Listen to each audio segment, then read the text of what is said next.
Halo, selamat pagi semua. Hari ini, Bu Fiona akan menjelaskan mengenai sistem gerak pada manusia, pertemuan pertama. Apa yang akan kita pelajari pada materi hari ini? Nah, yang akan kita pelajari pada materi hari ini yaitu tentang tulang dan sendi, kemudian yang kedua tentang otot, yang ketiga gangguan pada sistem gerak, dan yang keempat adalah upaya menjaga sistem gerak.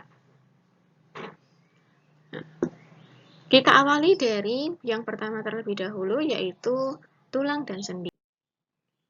Tapi sebelum membahas lebih jauh mengenai tulang dan sendi, di sini Bu Fiona jelaskan dulu nih anak-anak.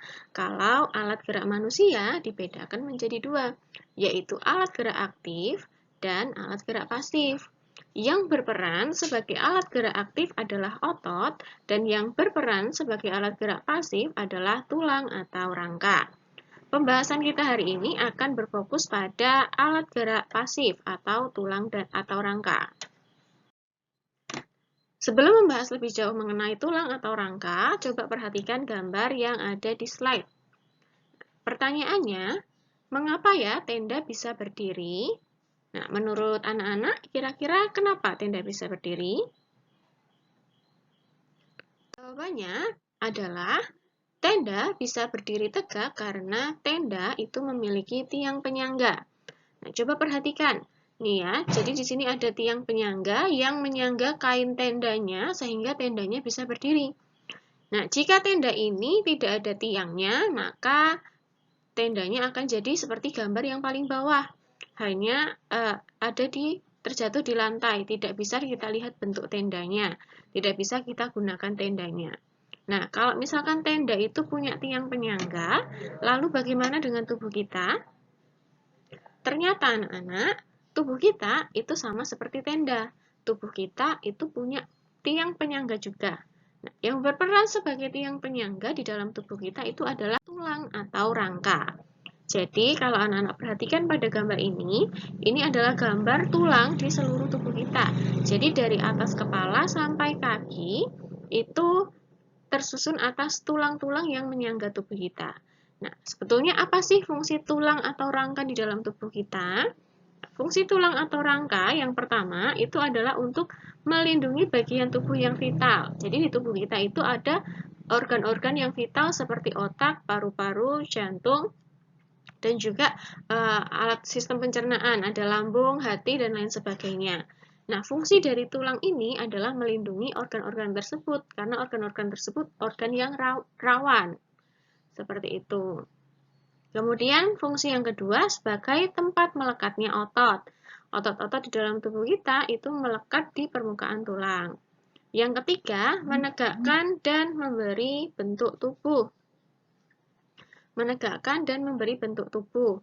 Nah, ini karena adanya tulang, jadi kita bisa melihat nih, mana bentuk tangan, mana bentuk kaki, mana bentuk kepala, seperti itu.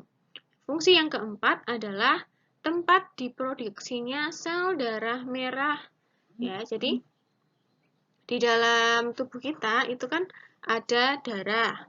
Nah, darah itu terdiri dari sel darah merah, sel darah putih, dan plasma darah.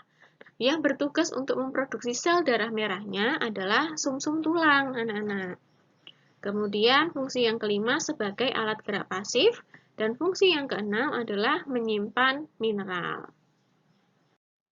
Selanjutnya, kita sudah tahu fungsi tulang ya. Sekarang kita membicarakan mengenai struktur penyusun tulang. Bentuk dari tulang kita itu seperti ini, ya, secara lengkapnya. Jadi terdiri dari bagian-bagian dari tulang spons sampai periosteum, di mana setiap bagian-bagiannya ini memiliki fungsi masing-masing. Kita mulai dari bagian terluar, yaitu lekukan dan juga benjolan yang ada di ujung tulang. Nah, lekukan dan tonjolan ini berfungsi sebagai tempat menempelnya otot. Kemudian, di permukaan tulang itu juga terdapat lubang. Nah, lubang ini sebagai tempat keluar masuknya pembuluh darah. Kemudian, pada bagian luar, kita bisa lihat di sini ada periosteum, di mana periosteum ini adalah lapisan terluar yang melindungi tulang. Kemudian setelah periosteum, bagian yang lebih dalamnya itu ada tulang kompak. Tulang kompak ini yang berfungsi untuk melindungi tulang. Ya, terdiri dari sel-sel tulang, pembuluh darah, dan zat kapur. Nah, kemudian tujuannya tulang kompak itu untuk mempertahankan tulang agar tetap kuat. Kemudian pada bagian tulang juga terdapat tulang spons. Nah, tulang spons ini adalah tulang yang lebih lunak, kemudian mempunyai banyak ruang-ruang kecil yang terbuka. Kemudian di tengah-tengah tulang terdapat rongga yang berisi sumsum tulang. Ada sumsum merah dan juga ada sumsum kuning. Sumsum merah berfungsi menghasilkan sel darah merah dan sel darah putih. Sumsum kuning yang berisi lemak. Kemudian, pada bagian ujung juga, kita bisa lihat di sini ada warnanya putih-putih ya, nak ya. Nah, warna putih ini juga tulang, tetapi tulangnya adalah tulang rawan atau kartilago. Nah, tulang rawan ini, dia yang berfungsi untuk menghubungkan dari satu tulang ke tulang lainnya. Jadi, sambungannya ada di bagian tulang rawan ini. Nah, itu dia struktur penyusun tulang. Kita lanjutkan sekarang jenis-jenis tulang. Nah, jenis tulang berdasarkan fungsinya dibagi menjadi dua, yaitu rangka aksial dan rangka apendikular. Rangka aksial itu untuk melindungi organ-organ dan menopang tubuh manusia, sedangkan rangka apendik itu untuk menyusun anggota gerak kita. Anggota gerak kita ada dua, anggota gerak atas yaitu tangan, dan anggota gerak bawah yaitu kaki dan juga tulang duduk.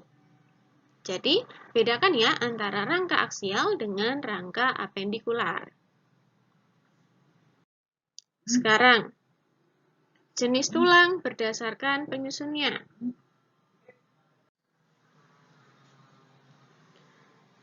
Kemudian, jenis tulang berdasarkan sel penyusunnya.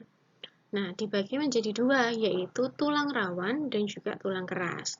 Tulang rawan ini adalah tulang yang tersusun dari kondroblast dan kondrosit namanya anak-anak. Di mana kondroblast dan kondrosit ini mempunyai penyusun yang mengandung kadar kolagen yang tinggi, tetapi kadar kalsiumnya sedikit, sehingga tulangnya bersifat lentur dan elastis. Contohnya ada di bagian hidung dan juga cuping telinga.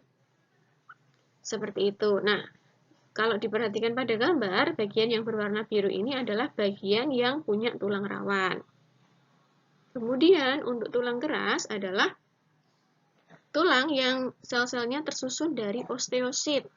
Matriksnya mengandung kadar kolagen yang sedikit, tetapi kalsiumnya tinggi, sehingga bersifat keras. Jadi yang membuat tekstur tulangnya berbeda, keras dan lenturnya itu dari kandungan kalsiumnya anak-anak. Nah, ingat ya, kalau tulang rawan tersusun dari kondroblast dan kondrosit, kalau tulang keras tersusun dari osteosit.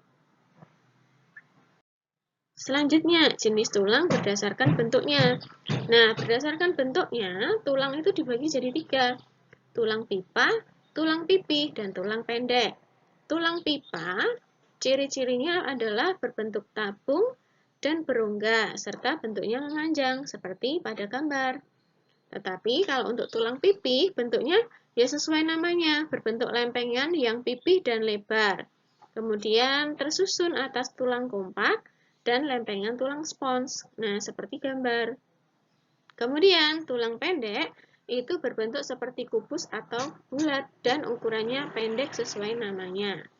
Nah, di dalam tulang pendek itu juga terdapat sumsum merah ya. Nah, itu dia jenis-jenis tulang. Tadi kita belajar jenis tulang berdasarkan bentuknya, jenis tulang berdasarkan penyusunnya, serta jenis tulang tadi berdasarkan fungsinya, ya. Kemudian, tugas kalian adalah perhatikan gambar pada slide. Nah, di gambar ini ada daftar nama tulang, mulai dari tulang lengan atas sampai dengan tulang rusuk di bawah sini. Tugas kalian adalah mengelompokkan nama-nama tulang ini sesuai dengan bentuknya. Jadi, mana yang termasuk contoh tulang panjang, mana yang termasuk contoh tulang pendek, mana yang termasuk contoh tulang pipih, ya. Dibuat list, dibuat tabel, kemudian kalian masukkan tulang lengan atas termasuk yang mana, hasta yang mana, ruas jari yang mana, dan seterusnya. Nah, untuk jawabannya silakan ditulis di buku dan jangan lupa untuk dikumpulkan. Demikian penjelasan dari Bu Fiona mengenai pertemuan pertama sistem gerak pada manusia. Selamat mengerjakan tugas dan Tuhan Yesus memberkati.